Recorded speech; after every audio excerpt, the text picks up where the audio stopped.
Kidlat News Updates. Sa ating mga balita, Davao del Norte Governor Edwin Hubahib tumulong sa negosasyon ng pagsuko ni Pastor Apollo Kibuloy. Alice Goo mananatili sa kustodiya ng PNP hanggang matapos ang pagdinig ng kanyang kaso. 3 Chinese arestado sa salang kidnapping sa Parañaque. Ako po si Cesar Soriano, kasama ang buong puwersa ng Kidlat News Channel para ihatid ang nangungunang mga balita sa buong kapuluan.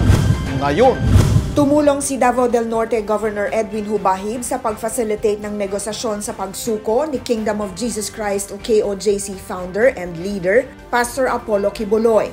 Sa isang interview, ipinaliwanag ni Hubahib na nagsilbi siyang tulay sa pagitan ng Board of Directors ng KOJC at ng Intelligence Service of the Armed Forces of the Philippines o AFP. Saad ng gobernador, nagsimula ang negosasyon noong August 30 at 7 dialogo ang naganap sa pagitan ng dalawang kampo.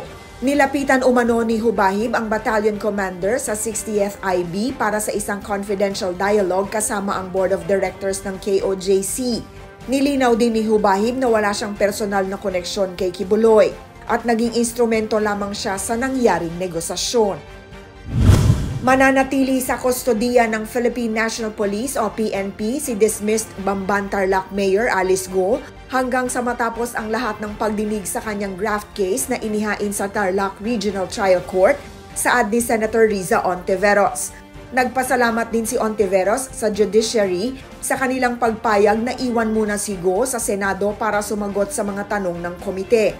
Ayon pa kay Ontiveros, susulat rin ang komite ng Senado sa presiding judge at sa Office of the Ombudsman para humingi ng gabay sa kung ano ang mga hakbang na gagawin kay Goo. Pangako ng senador, rerespetuhin pa rin ng Senado ang desisyon ng judiciary. 3 Chinese ang inaresto sa salang kidnapping ng isang Malaysian sa Parañaque.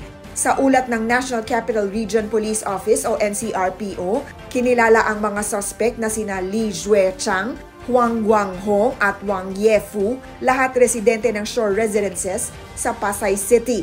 Inaresto ang mga suspect sa isang entrapment operation ng Parañaque City Police Station sa Diosdado Macapagal Boulevard at narescue ang 42 anyos na biktima.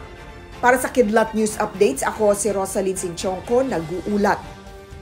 At inyo pong natungayan ang mga headlines sa nakalipas na mga oras. Manatiling nakatutok para sa mga susunod na updates at breaking news. Ako po si Cesar Soriano, kasama nyo sa bawat pagputok ng balita.